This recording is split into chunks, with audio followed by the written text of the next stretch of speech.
Sebetulnya ide awalnya tuh kan karena aku tuh kan punya, panggung boneka Jalu Jaki di Dakim Junior, jadi kayak si Unyil zaman dulu, gue bikin panggung boneka Jalu Jaki ada karakter boneka-boneka gitu itu udah beberapa bulan ini. Nah, karena itu tuh kan pensosialisasiannya itu kita datang ke sekolah-sekolah. Nah, untuk itu sekolah-sekolah juga datang ke, rumah.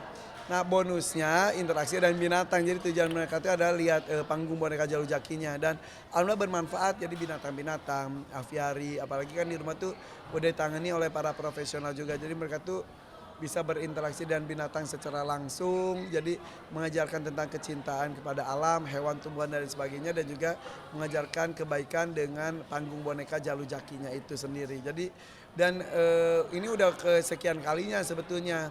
Selain itu juga kadang-kadang kita juga datang ke sekolah-sekolah pemulung, ke sekolah yang di bawah jembatan, itu kegiatan sosial kita untuk pertunjukan boneka tersebut. Nah, sekarang alhasil banyak sekali sekolah-sekolah yang mendaftar.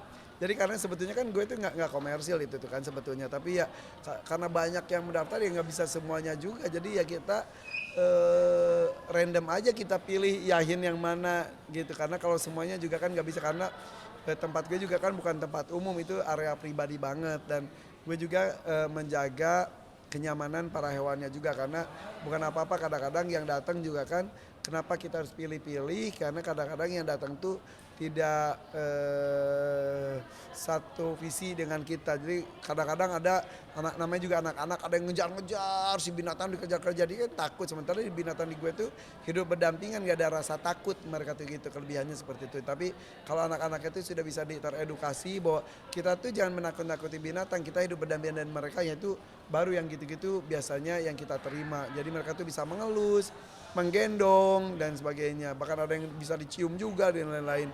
Tapi tidak ditakut-takuti seperti itu. Ada niatan dari awal gitu. Enggak ada niatan dari awal, ini berawal dari, adanya pendopo itu sendiri. Jadi kan sebelumnya itu kan ada rumah pribadi, banyak didatangin tamu, ada area kantor itu untuk kerja. Jadi kalau ada tamu datang tuh biasanya di rumah atau di kantor. Nah, akhirnya karena ada pendopo, ada area untuk menerima tamu dan dalam jumlah yang banyak bisa 100 orang lebih. Nah, dari situ akhirnya yaudah deh kita bikin pertunjukan panggung boneka Jalu Jakinya selain ada di YouTube channel gue di Dakims Junior.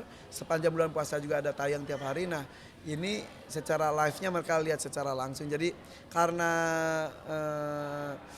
apa sih fasilitasnya juga ada, ya udah kan kita juga kalau nerima tamu tuh nggak bisa asal ya, nggak bisa mereka juga tersiksa atau gimana. Jadi harus nyaman semuanya. Nah untuk kode poni sendiri apakah juga dipertunjukkan juga di Iya, termasuk kuda poni karena kuda poni gue tuh kan kuda mini gue tuh, punya anak. Nah itu yang ya jadi semuanya tuh, salah satu pengedukasiannya tuh bahwa ini tuh makhluk hidup bisa berkembang biak dan kalau dirawat dengan baik dan benar tuh bisa justru, terawat dan juga, tidak menuju ke kepunahan. Itu jadi kan sedih banget kan di alam tuh banyak binatang yang tiba-tiba punah dan segala macam. Salah satunya ya kita rawat bersama-sama supaya bisa berkembang biak gitu. susah nggak sih Kak merawat kuda poni? Merawat kuda poni susah-susah gampang, tidak hanya kuda poni, sapi, ayam, ikan, burung semuanya juga kucing perlu ilmunya tersendiri. Nah kalau kuda itu ya uniknya mungkin karena dia itu ada kewajiban untuk dibawa jalan-jalan.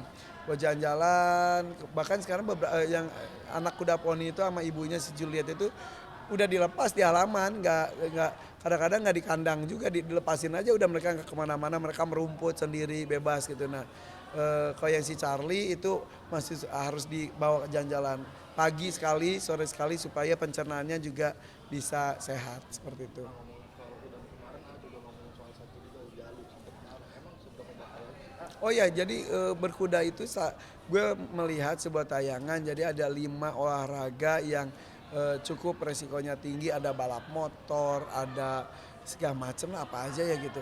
Nah salah satunya adalah berkuda karena memang berkuda itu cukup berbahaya karena berinteraksi dan juga berolahraganya tuh bersama dengan makhluk lain ya. Dalam hal ini kuda. Nah kalau kita naik motor itu kan kiri kiri, kanan kanan, ngerem ngerem, gas gas gitu. Tapi kalau kuda itu ya punya keinginan sendiri. Kita suruh lari dia bisa berhenti mendadak, disuruh berhenti dia lari kiri kanan dan nah itu jadi ketika Jalu kemarin juga kan latihan jumping dia hajar ya udah jadi kudanya berbahaya, begitupun orangnya berbahaya. Makanya kalau kita berkuda itu biasanya ada tim medis yang bersiap-siap untuk menangani jika ada cedera atau kecelakaan ya. Itu buat orangnya khusus, buat binatangnya juga khusus karena kesejahteraan hewannya pun harus diperhatikan. Makannya, kesehatannya, kenyamanannya dan itu harus diperhatikan dan itu diawasi dengan ketat oleh tim dari berkudanya juga. Jadi kemarin gue sampai marah ke Jalu karena ya tidak bisa bawa keinginan sendiri, harus patuh dengan pelatihnya dan itu ya itu udah harus buat karakter anakku juga sih. Bentar lagi dengan persiapannya tapi udah beli hewan. Oh ya ada hewan kurban insya Allah di rumah udah di setengah tahun ini udah di rumah tuh ada si Condro Simo namanya. Selain ada sapi mini, kalau sapi mini mah itu buat di peliharaan. Nah kalau Condro Simo itu sapi sekarang kayaknya udah 1,2 ton deh karena kita kan terus rutin menimbang. Itu sudah setengah tahun di rumah gue dan alhamdulillah sampai sekarang gue masih hunting hewan kurban yang lainnya gitu. Jadi gue itu selalu alhamdulillah setiap Idul Adha itu ada kesempatan untuk berdakwah dengan tayangan-tayangan di YouTube gue. Jadi mengajak semuanya untuk berkurban dengan hewan terbaiknya dan juga makna kurban berpisah dengan orang lagi sosok yang kita sayangi itu dalam hal ini hewan kurbannya itu jadi diikatkan batinnya gitu. Itu salah satu bentuk dakwah gue gitu. Jadi mudah-mudahan tahun ini selain Condro Simo gue bisa menemukan hewan kurban terbaik lainnya karena bukan dari besar kecilnya, bukan dari harganya, bukan dari apanya tapi dari keikhlasannya, tapi harus dari yang terbaik yang kita mampu. Jadi jangan puas dengan satu kambing kurus ya, kalau memang mampunya kambing kurus ya udah nggak apa-apa kambing kurus, tapi kalau mampunya sebetulnya sapi besar tapi lu masih kurbannya seminimal mungkin ya gimana sih minta rezekinya sebesar-besarnya masa untuk berkurban sekecil-kecilnya gitu. Soal Jeremy nanti jadi jual rumah. Oh ya kemarin kan gue main ke rumah Jeremy Teti, Bang Jati ini kan gue terakhir tuh 6 tahun lalu ke rumahnya. Nah kemarin tuh main terus kaget tiba-tiba dijual dan di dalamnya juga apa sih namanya kursinya juga udah pada ditutup gitu. Terus ngobrol-ngobrol ternyata ya keluarga Om Jati itu kan sudah ngumpul di Magelang gitu dari orang tuanya. Orang tuanya sudah tidak ada dan kakak-kakaknya dan sebagainya. Orang tuanya yang udah lupa maaf kalau salah. Pokoknya keluarga itu sudah ngumpul di Magelang. Jadi Om Jeremy Teti itu agak kepikiran katanya pengen ngumpul. Sebetulnya Jeremy Teti sih udah santai banget tinggal sendirian di Jakarta juga karena happy banget orangnya kan. Nah tapi keluarganya yang khawatir. Jadi katanya ada terbersit keinginan tapi nggak tahu benar nggak tahu enggak dia mau menjual rumahnya gitu. Jadi sempat ngobrol juga dengan gue. Jadi mudah-mudahan Om Jati juga kan beberapa kali pernah sakit, masuk rumah sakit, mudah-mudahan selalu diberikan kesehatan dan bermanfaat untuk banyak orang.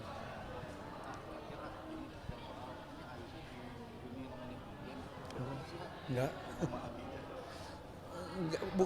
Enggak itu mah diituin, dijodoh-jodohin. Sama Abizar itu bukan sama netizen, sama gue. Tapi itu juga bercandaan jadi pas gue main ke rumah Umi Pipik terus udah gitu masuk ke rumahnya Abizar terus video call gitu terus gue iseng Abizar sama anak gue yuk gitu biasalah karena gue juga kan sama Umi Pipik itu juga udah temenan lama banget dari kita sama-sama model zaman tahun 90-an gitu kan. Umi Pipik juga dulunya kan model majalah bareng gue juga sama. Ya kok ketemu tuh ya udah kayak teman sama teman lu punya anak gue punya anak jodohin yuk gitu bercanda. Digoreng sama netizen cocok nih cocok. Yang lucu hari ini kan gue ketemu Iris Bella. Cie sama Abizar, aku bilang kata Iris Bella, terus kata Iris Bella, enggak bukannya sama anak Irfan lagi. Ya udah pokoknya kita temanan bercanda-bercandaan aja. Tapi kalau misal emang berjodoh ya kenapa enggak kan sama-sama dari keluarga baik-baik juga gitu insya Allah. Berarti terakhir banyak juga netizen yang sering mencampur urusan ada tanggapan. Nggak ada tuh. Audio Jungle.